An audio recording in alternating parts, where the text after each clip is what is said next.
Chapter 13. Poirot explains. Poirot, you old villain, I said, I've half a mind to strangle you. What do you mean by deceiving me as you have done? We were sitting in the library. Several hectic days lay behind us. In the room below, John and Mary were together once more, while Alfred Inglethorpe and Miss Howard were in custody. Now at last I had Poirot to myself, and I could relieve my still burning curiosity.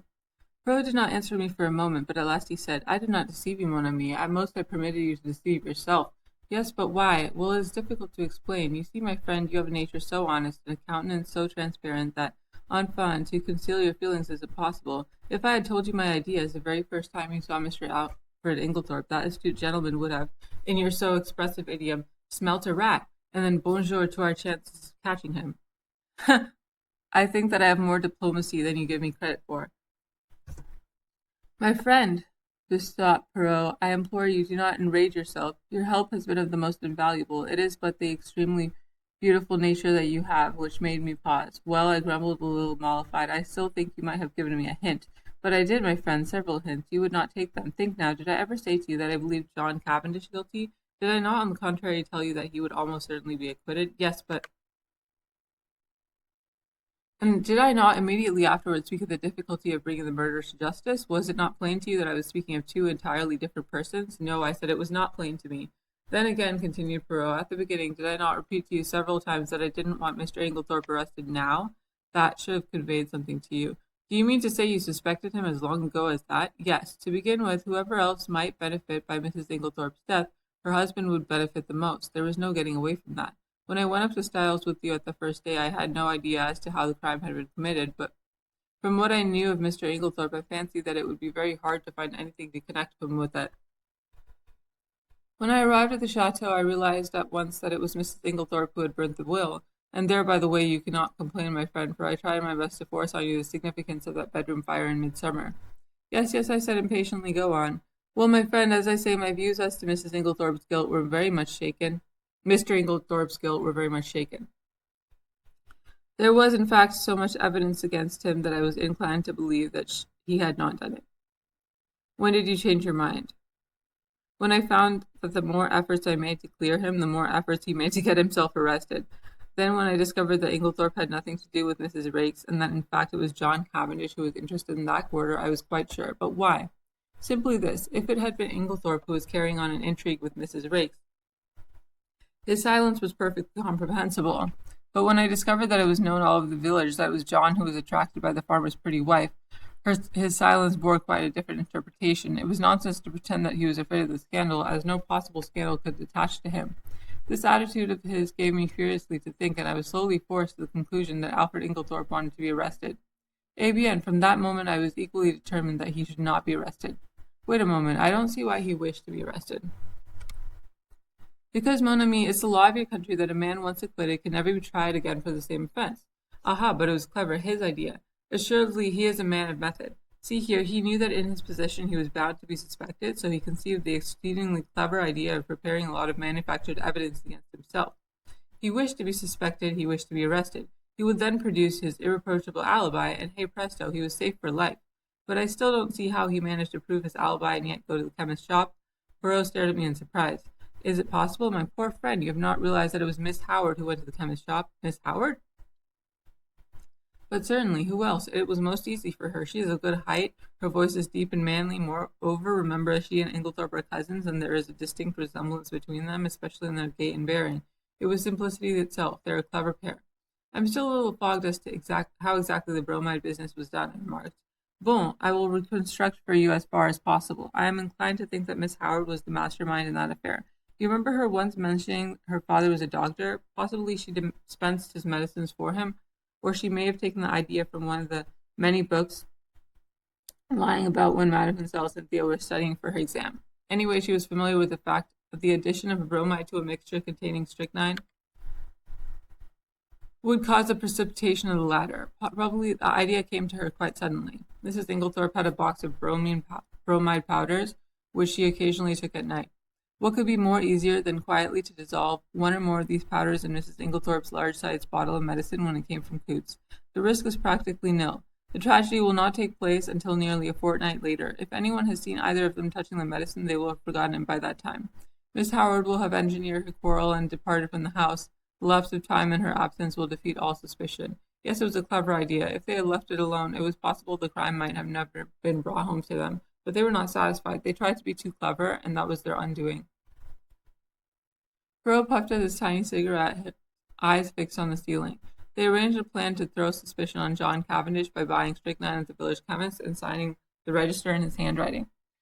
On Monday, Mrs. Inglethorpe will take the last dose of her medicine. On Monday, therefore, at 6 o'clock, Alfred Inglethorpe arranges to be seen by a number of people at a spot far removed from the village. Miss Howard has previously made up a cock-and-bull story about him and Mrs. Raikes to account for his holding his tongue afterwards. At 6 o'clock, Miss Howard, disguised as Alfred Inglethorpe, enters the chemist's shop with her story about a dog, obtains the strychnine, and writes the name of Alfred Inglethorpe in John's handwriting, which she had previously studied carefully.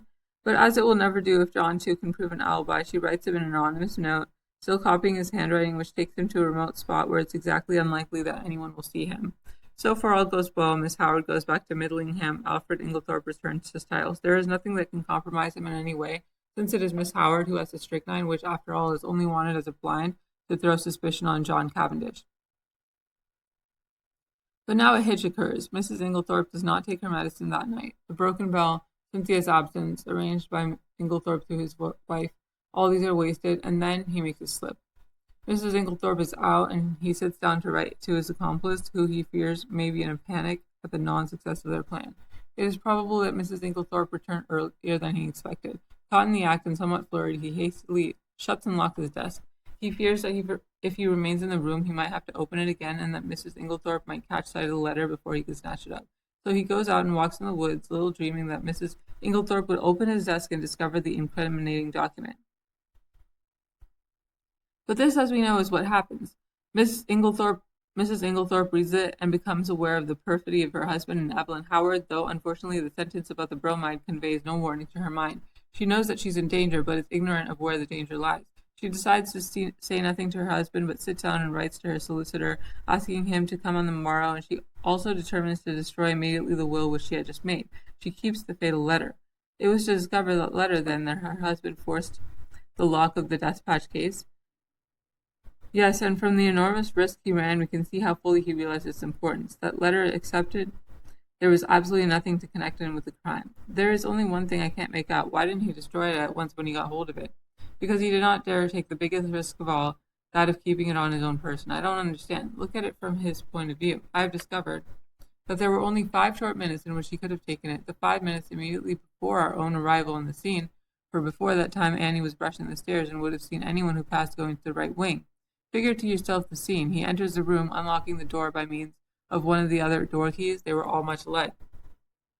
He hurries to the despatch case. It's locked, and the keys are nowhere to be seen. That's a terrible blow to him, for it means that his presence in the room cannot be concealed as he had hoped. But he sees clearly that everything must be risked for the sake of that damning piece of evidence.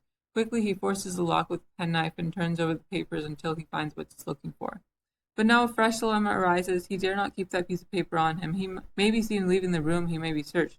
If the paper is found on him, it is certain doom. Probably at this minute, too. He hears the sounds below of Mr. Wells and John leaving the boudoir. He must act quickly. Where can he hide this terrible slip of paper? The contents of the waste paper basket are kept, and in any case are sure to be examined. There are no means of destroying it, and he dare not keep it. He looks round and he sees. What do you think, mon ami? I shook my head. In a moment he has torn the letter into long thin strips and rolling them up into spills. He thrusts them hurriedly in amongst the other spills in the vase on the mantelpiece. I utter an exclamation. No one would think of looking there. Poirot continued, and he will be able at his leisure to come back and destroy the solitary piece of evidence against him. Then all the time it was in the spill vase in Mrs. Inglethorpe's bedroom under our very noses, I cried. Poirot nodded. Yes, my friend, that's where I discovered my last link, and I owe that very fortunate discovery to you. To me. Yes, do you remember telling me that my hand shook as I was straightening the ornaments of the mantelpiece? Yes, but I don't see. No, but I saw. Do you know, my friend, I remember that earlier in the morning when we'd been there together, I had straightened all the objects on the mantelpiece. And if they were already straightened, there would be no need to straighten them again, unless in the meantime somebody had touched them. Dear me, I murmured, so that's the explanation of your extraordinary behavior. You rushed down to Styles and found it still there? Yes, and it was race for time. But I still can't understand why Inglethorpe was such a fool to leave it there when he had plenty of opportunity to destroy it. Ah, but he had no opportunity. I saw to that. You? Yes, do you remember reproving me for taking the household into my confidence on the subject? Yes. Well, my friend, I saw there was just one chance. I was not sure then if Inglethorpe was a criminal or not, but if he was, I reasoned that he would not have the paper on him, but would have hidden it somewhere, and by enlisting the sympathy of the household, I could effectually prevent his destroying it. He was already under suspicion, and by making the matter public, I secured the services of about 10 amateur detectives who would be watching him unceasingly, and being himself aware of their watchfulness, he would not dare seek further to destroy the document. He was therefore forced to depart from the house, leaving in the spill vase. But surely Miss Howard had ample opportunities of aiding him. Yes, but Miss Howard did not know of the paper's existence. In accordance with their prearranged plan, she never spoke to Alfred Inglethorpe. They were supposedly to be deadly enemies, and until John Cavendish was safely convicted, they neither of them dared risk a meeting. Of course, I had a watch kept on Mr. Inglethorpe, hoping that sooner or later he would lead me to the hiding place, but he was too clever to take any chances. The paper was safe where it was, since no one had thought of looking there in the first week. It was not likely they would do so afterwards. But for your lucky remark, we might never have been able to bring him to justice. I understand that now, but when did you first begin to suspect Miss Howard? When I discovered that she had told a lie at the inquest about the letter she had received from Mrs. Inglethorpe. Why? What was there to lie about? You saw the letter. Did you recall its general appearance? Yes, more or less. You will recollect then that Mrs. Inglethorpe wrote a very distinctive hand and left large clear spaces between her words. But if you look at the date and top of this letter, you will notice that July 17th is quite different in this respect. Do you see what I mean? No, I confess I don't. You do not see that the letter was not written on the 17th, but on the 7th, the day after Miss Howard's departure. The one was written before the 7th to turn into the 17th. But why? That's exactly what I asked myself. Why does Miss Howard suppress the letter written on the 17th and produce this fake one instead?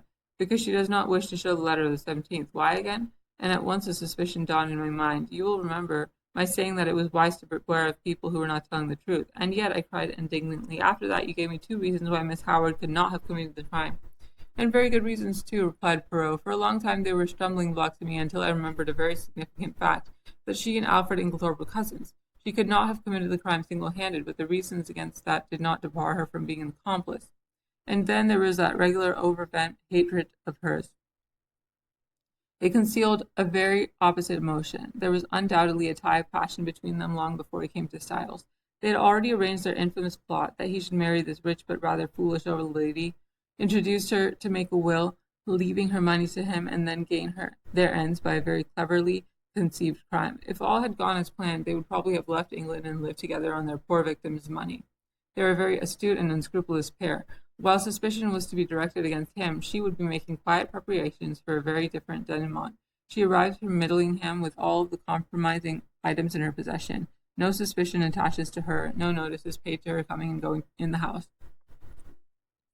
She hides the strychnine and glasses in John's room. She puts the beard in the attic. She will see to it that sooner or later they are duly discovered.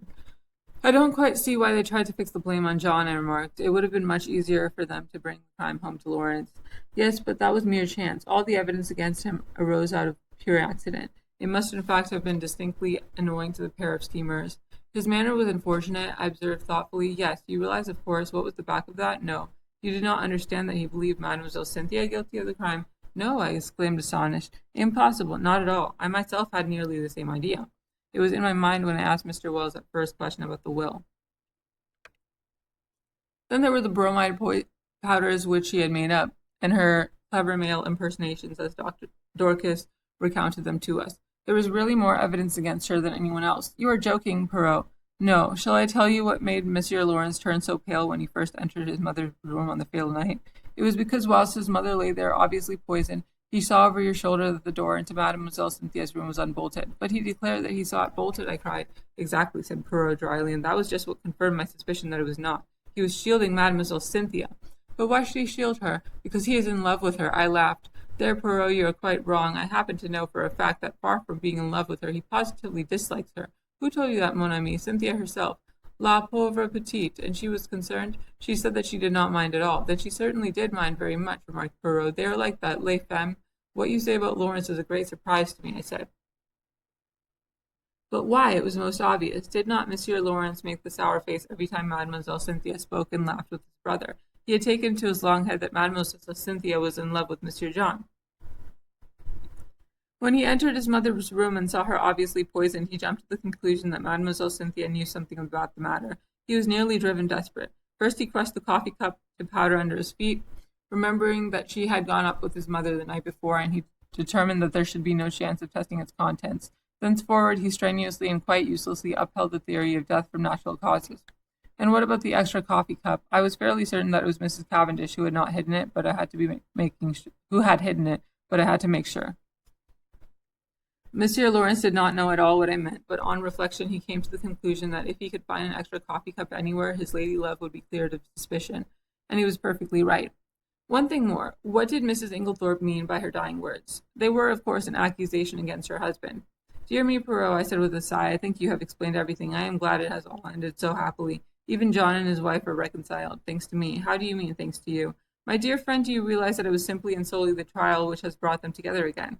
That John Cavendish still loved his wife, I was convinced. Also that she was equally in love with him, but they had drifted very far apart. It all arose from a misunderstanding. She married him without love, he knew it. He's a sensitive man in his way. He would not force himself upon her if she did not want him.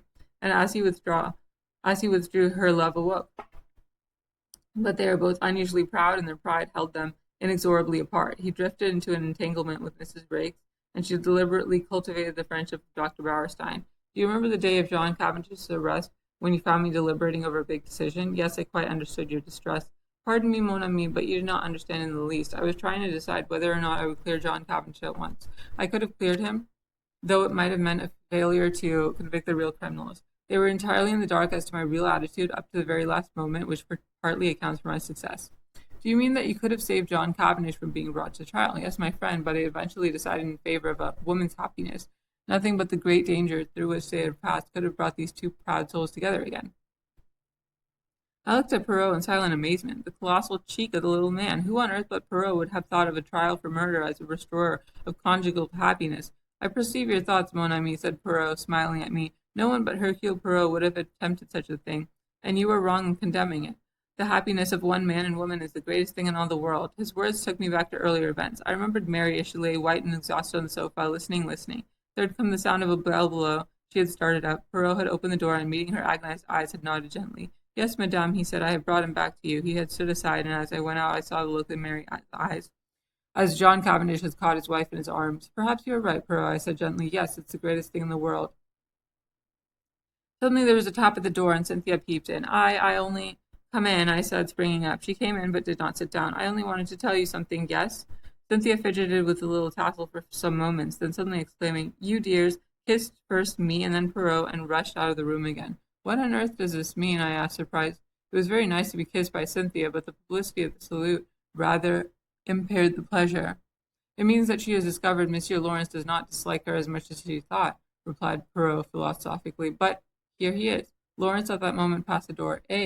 Monsieur Lawrence, called Poirot, we must congratulate you, is it not so? Lawrence blushed and then smiled awkwardly. A man in love is a sorry spectacle. Now Cynthia had looked charming. I sighed. What is it, mon ami? Nothing, I said sadly. They are two delightful women. And neither of them is for you, finished Poirot. Never mind. Console yourself, my friend. We may hunt together again. Who knows? And then,